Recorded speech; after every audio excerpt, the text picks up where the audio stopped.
Happy Sunday. It's snowing. I don't know if y'all can really see it, but it's snowing out there. And it hardly ever snow down here, so I'm excited. Yes, I got on my awful blush and kernel from my son Jordan. Yeah, but y'all, I want to talk to y'all about kind of picking up from where I left off my last post about Adam, and after he ate the fruit, how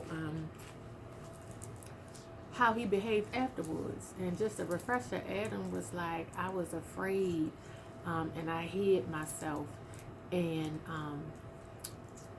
God said, who told you you was naked? And he was like, well, the woman you gave me of the fruit and I did eat. So looking at his behavior, y'all, and I want to go back a little bit to reference what I'm speaking of, because I'm going to be talking about fruit.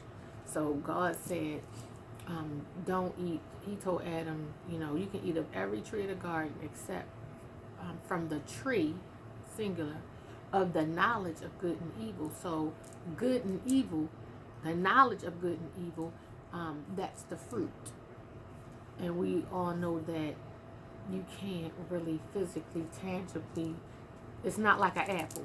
Like an apple tree is going to give you apples. An orange tree is going to give you oranges. Well, a tree that knows both good and evil is not a literal tree, but it's like figuratively. So, and today we know people that have, when we see people, they like, they're such a sweet spirit. Well, their behavior is displaying fruits of God's spirit. Peace, love, joy, kindness, those type of fruit. Those are the fruits of God's spirit.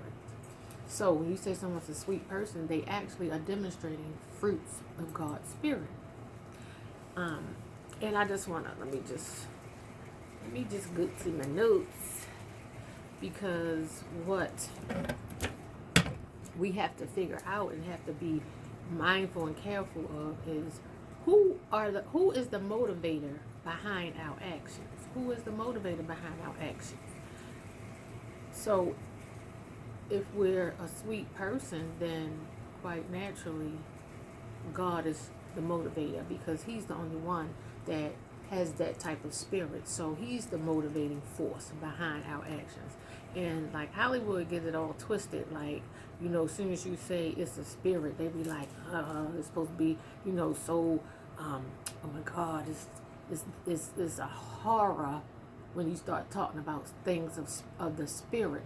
But how come you're afraid to say somebody has a sweet spirit, or and then look, we'll say they got a nasty attitude. And what is that? That's a nasty way about them. That's a nasty spirit. You know what I mean?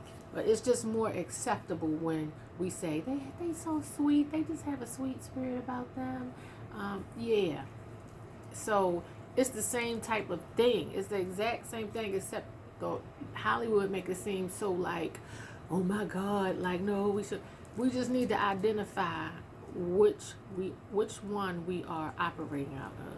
Now with Adam, when he ate when he took in what Satan said, because Satan really was the motivator behind their actions. Adam displayed fear. God said, in God's word, it says, I didn't give you the spirit of fear, but of love, power, and of a sound mind. God didn't give us the spirit of fear. So if somebody is fearing, that means it came from who? Who's the motivator? Who was doing the scaring? Also, he did, so I hid myself. Shame. God don't want you to be ashamed enough. And you shouldn't be ashamed if you're doing the right thing. Why would you be ashamed of doing the right thing? You wouldn't. So who's that motivator? Okay, Satan.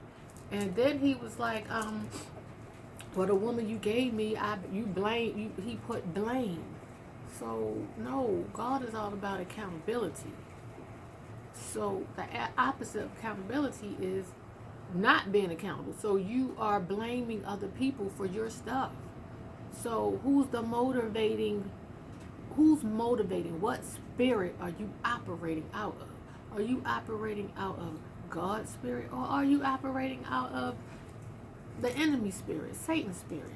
And y'all, I studied, like I went into I started studying the characteristics of Satan and how it all got started, and everybody so it started out when Lucifer wanted to be God. He didn't want to be who he was created to be. He didn't want to be. How many people want to be somebody else? They want what somebody else has. They want to act, the way they're acting, they're mad. It look like that they're mad because they don't want to be themselves. Like, why are you mad at a person that didn't do anything to you except be themselves? That's because you're operating. You don't even understand that what you're doing is operating out of the motivation from Satan. It's just that simple. It's not deep. Who is your motivator? And if we really pay attention to it, we can check our own selves. Like, wait a minute, no, this ain't me. Satan is trying to control what I do and how I move, and that's not going to work for me because I already know where he going. So why would I follow his orders and listen to him? Because every time you do, it never work out. But when you do stuff and operate the way God intended you to, which is to listen to his voice and do what he says, then it'll work out for you every time. If you operate out of love, out of peace, out of joy, out of kindness, out of gentleness, out of meekness, all of those things are, and those are just some of the characteristics of God. You know what I'm saying? So when you're operating out of the characteristics of God or out of God's spirit, then you know the outcome. You know the outcome. So it's going to be a good outcome. You're not going to feel angry, frustrated, anxiety, all that stuff that people tend to feel today. And I'm not exempt. Sometimes I ain't gonna lie, I slip and I operate out of that spirit that Satan has. Anger, frustration. Like we allow him to come in and take over the reins of our lives. And I'll say this out, just like a tree is known by the fruit it's bear. I'm gonna do the analogy of our bodies are vehicles, and we allow Satan to get into our vehicle and operate. But if you are aware of it, you can kick him out. Like, nope, you will not be the driver of this vehicle today. You will not. So, y'all, it's very important that you read, talk to God first, ask him questions, ask him about how you operating, and how can you tell what spirit are you operating from, and allow him to enlighten your mind. Allow him to enlighten your mind. So when you see others operating, it'll take practice. We've been doing this stuff unknowingly for so long. It's time for us to start waking up. Really be woke as to the fact of who is the motivator behind your actions, and start with you. Look at you and your actions. Do you want to be somebody else and you don't want to be you? Are you acting like somebody did something to you? They ain't do nothing to you. They just living right. And they are reaping the benefits of living right. If somebody is being blessed, if somebody, got their own business and they are excelling, and your nose turned up like they acting funny. No, they're acting blessed. They're blessed. There's no act. When you put in the work and you do it the way God says to do it, you're going to reap the fruits of your labor. That is just that simple. Now, if you start your business and you are not getting the same results, then you need to go to God and talk to him about that. Why are you getting mad at somebody else because they're successful and you're not? That sounds like you want what they have. You want the results that they have. And those type of people be the first ones to say, no, I don't. Right there, yeah, you do. Because you can say one thing, but your behavior demonstrates something else. So, and we're quick, Listen, it's easy to get frustrated, but frustration again is the motivator of Satan. He wants you frustrated, so you let frustration sit in your vehicle and drive. The moment you spot the fact that Satan is your motivator, then you need to kick him out of your vehicle. You need to say, I will not allow frustration to rule me. I'm evicting you, and I'm inviting the fruit. I'm inviting God's spirit to operate in me. It is no room in my vehicle for Satan to operate. What we're not gonna have is two steering wheels. Both of them are not gonna can't start at the same time. You either gonna be steered by Satan or God. Which one do you want? You have the power to choose which one you want to be the motivator, the driver of your vehicle. So, y'all, really look at yourselves. And then again, once you get yours together and you're getting the mindset that you understand and can identify what spirit you're operating out of, then you can detect what spirit is somebody else operating out of. That's just something to think about.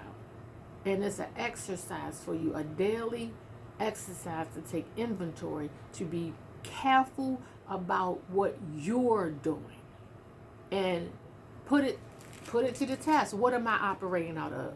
Take note today of how you feel, what you said, and then look at it and say, was I operating out of God's spirit or was I operating out of Satan's spirit? And then make the necessary adjustments.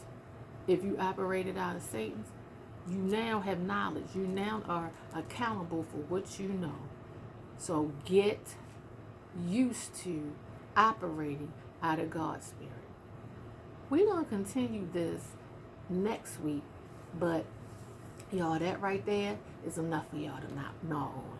So y'all, be safe out here this winter day, and just be careful. If you don't have to go out, don't go out. But if you do go out, just be safe. I love y'all and have a great rest of the week.